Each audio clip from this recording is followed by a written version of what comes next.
the man Lee. Oh, no way! Woo!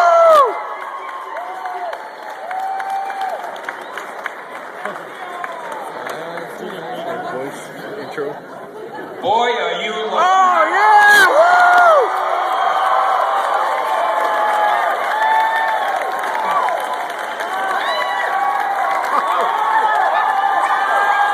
Yeah! To make Kevin jealous.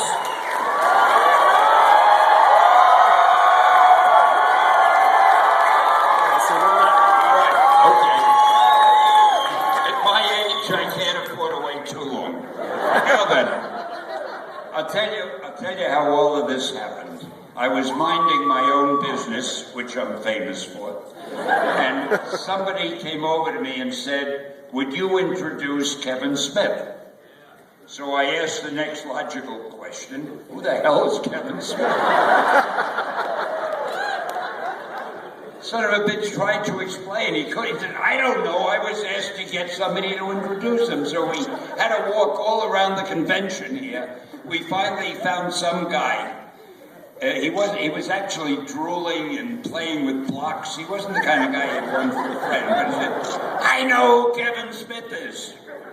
So I got a little bit of an insight into Kevin Smith, that's right, it's Smith. And I found out that he's made some movies. Now, much as I'd like to continue insulting him, I love his movies. I may not love Kevin Smith, but I love his movies. And especially one called Mallrats, which I love this crowd. And however, this is a sad night for Kevin and me, because what happened is, you've heard of the Hatfields and the McCoys, that new show, The Feud? That's nothing. Kevin and I have a thing going now. I just hope it doesn't come to firearms and, daggers and bludgeons, because I realized that Kevin, in all his movies, and I considered him a friend, oh, how blind I was. In all his movies, since Mallrats, have you ever seen a cameo of me in any of those movies? Now, this is his night, and our feud will officially begin tomorrow, so don't let that really bother you. I mean, treat him the way you would treat any virtual unknown who gets here to address you. Don't mind the fact that he's not quite as articulate as I am, that he'll fumble and stumble. If he says something that seems funny, laugh. Give him applaud every so often. The man isn't all that secure to begin with. And starting tomorrow, our feud will begin in earnest. The only bad thing about it, there's so many things I can hate about him, but I'm so perfect, I don't know what he's going to find.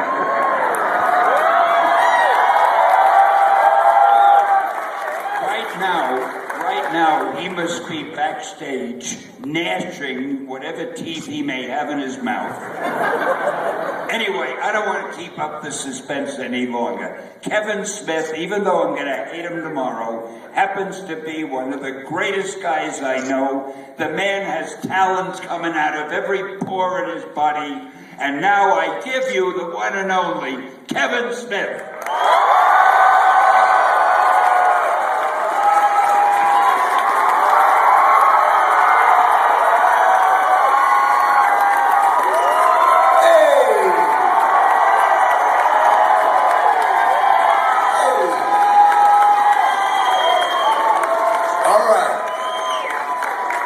Let's get started because Stan took up a half an hour. I can't do this by myself. I used to stand on stages by myself, but then I got lonely and I realized I should stand someone next to me and shit. That way, if they're like, "You're too heavy for that stage," I could be like, "There's two of us." learn shit from that plane thing. So without further ado, I was lucky enough to be introduced by a fucking legend, Stan Lee. Yes. But now, my good friend is lucky because a legend, me, is going to introduce him. Ladies and gentlemen, I ain't going to say nearly as nice things about him as Stan Lee said about me. This is my brother in life. Give it up for my partner, Jason Mewes.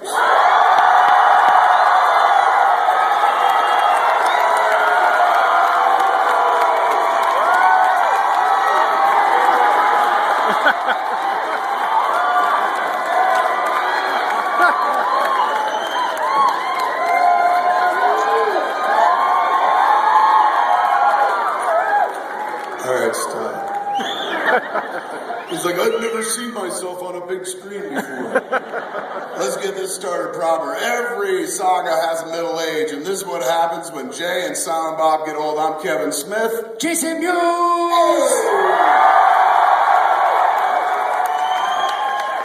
We are in Albuquerque, New Mexico, man.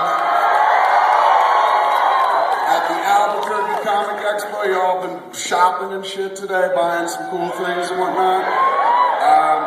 We're backstage and kind of geeking out. I mean, I don't care how old you get or whatever I get to do in this business.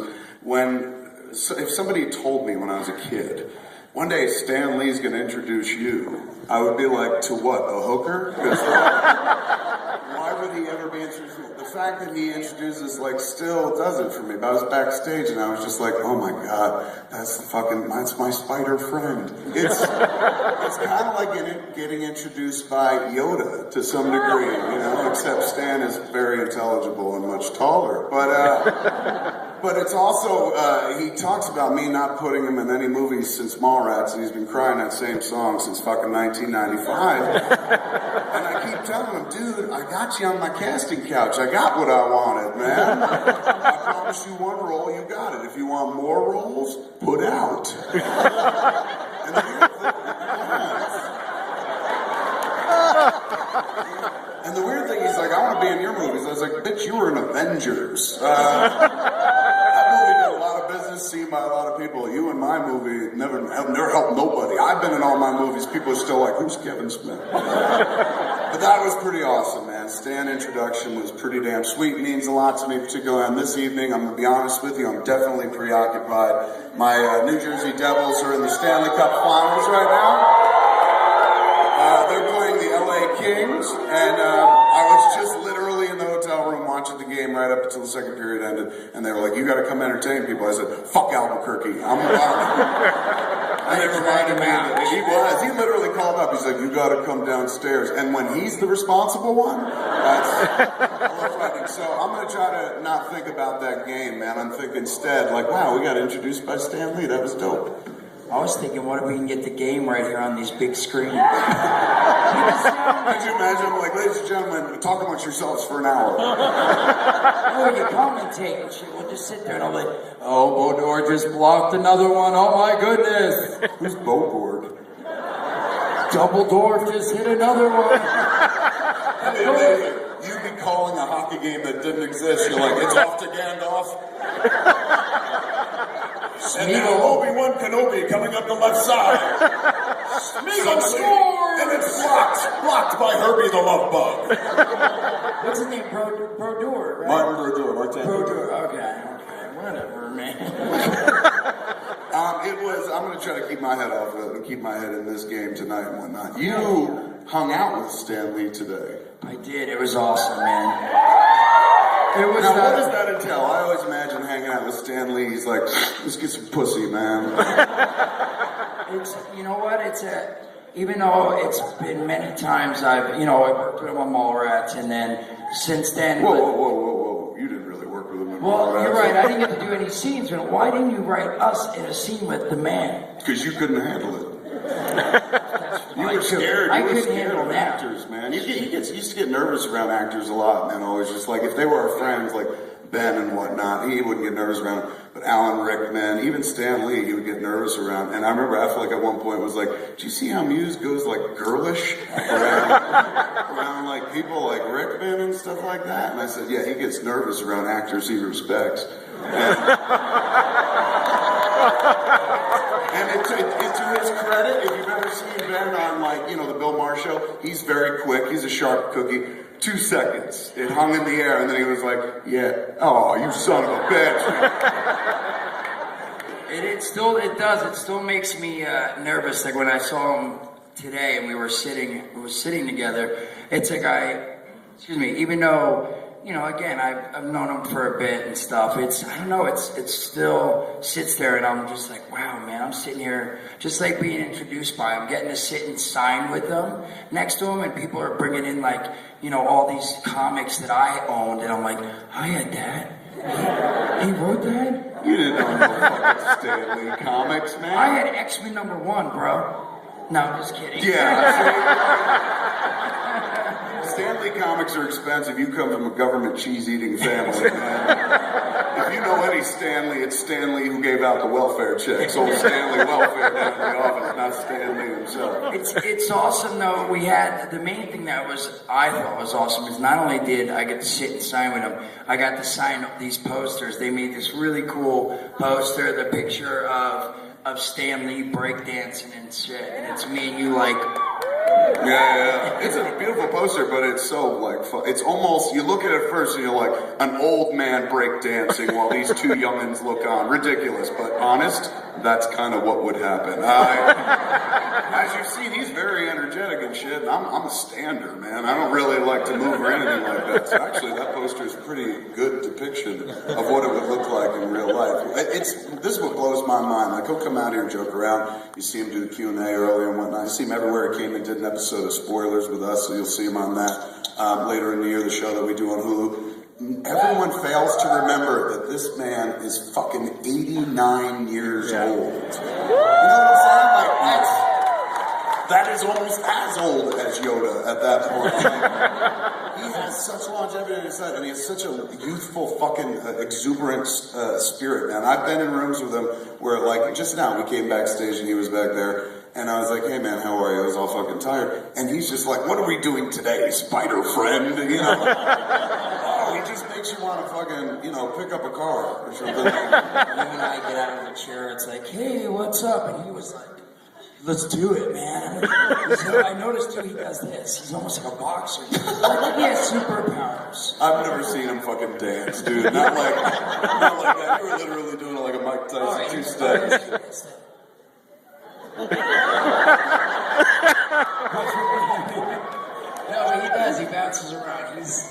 It was sweet, man. I think he has superpowers. He might have really been bit by a radioactive spider of sorts.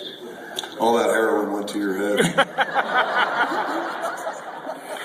Ladies and gentlemen, how many people out there have never heard Jay and Silent Bob Get Old before? Put your hands together.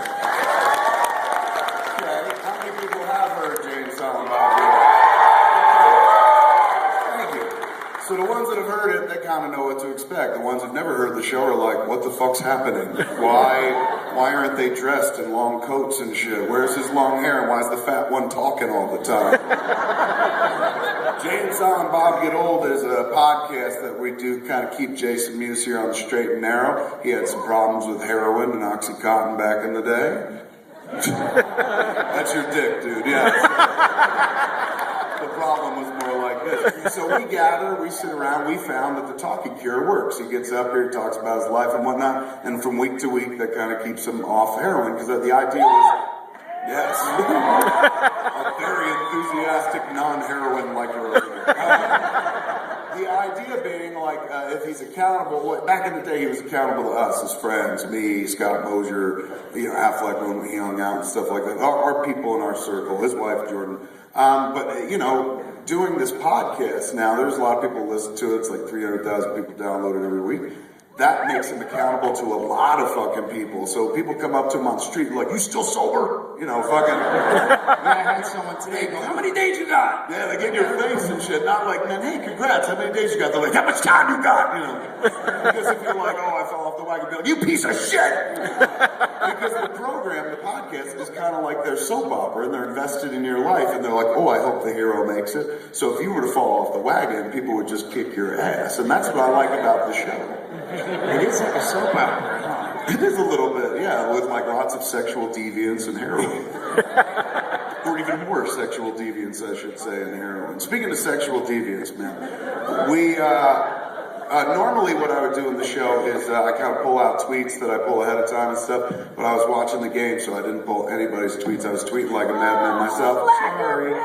I was slacking, I'm sorry. The Devils rarely get to the cup, give me that. But even though we're not doing that, the rest of the show will pretty much be the same. And what we do usually right about now, what we're going to do later on too, is to make it a little better for you guys, since there is no Twitter. Since I do the Q&A on Twitter, we're going to do the Q&A right here in the room. So we're going to